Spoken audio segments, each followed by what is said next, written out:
You're almost there. Once you've rigged the hands and fingers, you would have finally completed the rig for your character. Zoom in on the left hand. Actually, there's not much to do with the hand itself, as it's already set to follow the hand controllers in both IK and FK modes. What you need is control over the fingers. There are many ways to do this, but an FK approach for the fingers is typically standard. You can have individual shape controllers for every joint for the most control. For a games character, this could be a bit of overkill. At the very least, you need to control the finger bases, but for the rest, you can create custom attributes for finger curl effects. This is the workflow you will be adopting here. You'll start with the pinky finger. Create a 3-ring controller for it,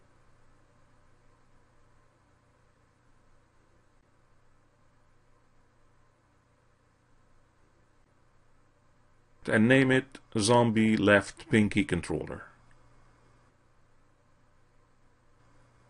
Align the new shape to the pinky finger base bone, pivot to pivot in position and orientation. In Subobject Spline mode, adjust its size using the Scale tool. Adjust other parameters like number of sides, interpolation, and thickness if need be.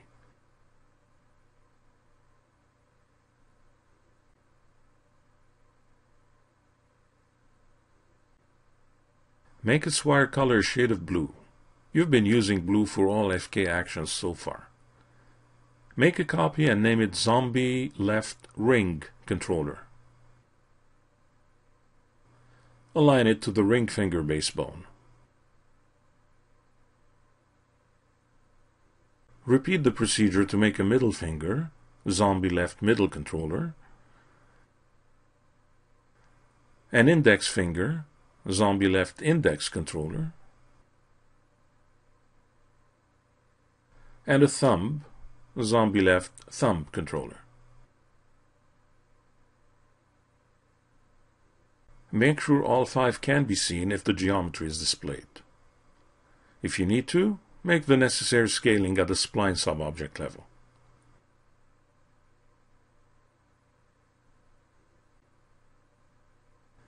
Once you've done that, it's important to rework the hierarchy between fingers and hand.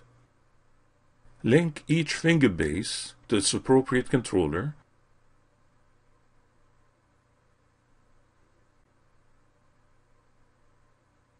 and then link all 5 controllers to the hand bone.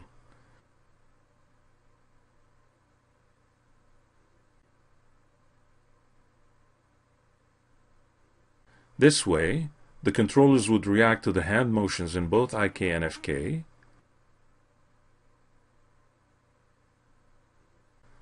and still have control over their respective fingers.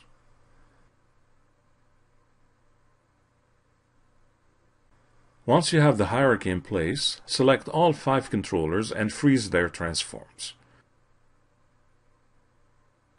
As you've done before, you can restrict some of the transforms that shouldn't be taking place. For example, the fingers should be able to rotate on their local Y and Z axes, but not on X. Therefore, you can lock that rotation in the hierarchy panel. You can also lock all move and scale functionality, as you won't need them on a finger controller. It is simply meant to travel with the hand, its parent. Repeat this for the other 4 controllers.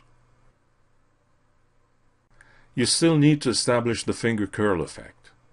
Select the pinky controller. You will start with that one. Go to the Modify panel and add an attribute holder modifier. Access the Parameter Editor dialog, Alt-1, and create a new custom attribute named Pinky Curl.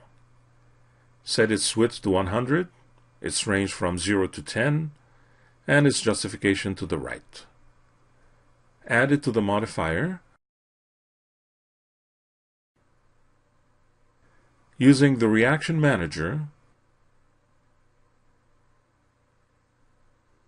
establish a new master control for this newly created custom attribute.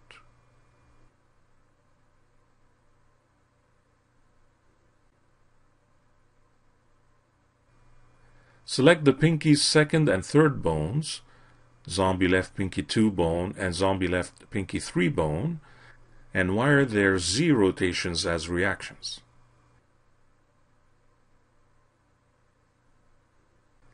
Create a new state where the rotations are set to 90 degrees when the custom attribute's value is at its maximum.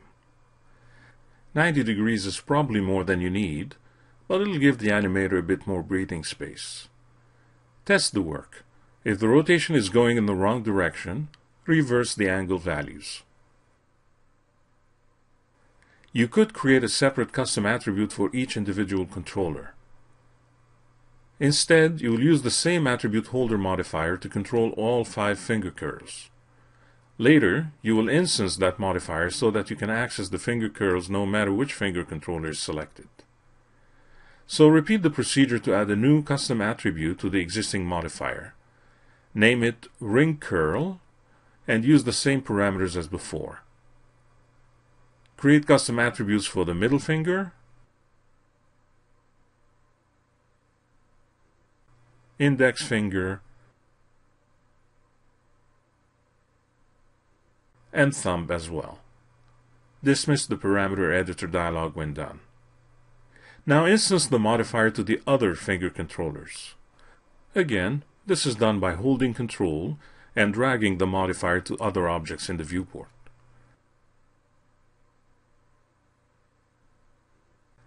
Use the Reaction Manager as you did before to establish reactions between finger controllers and their respective finger joints.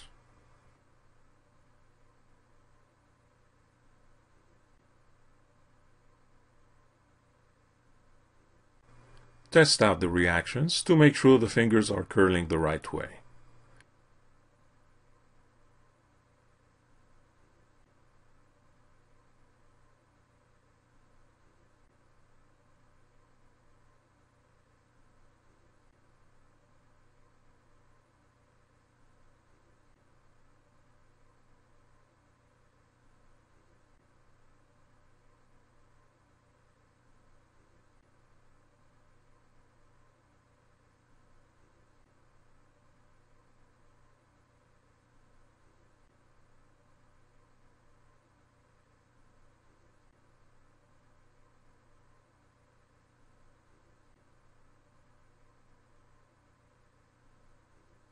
Adjust the degree angles in positive or negative to get the right effect.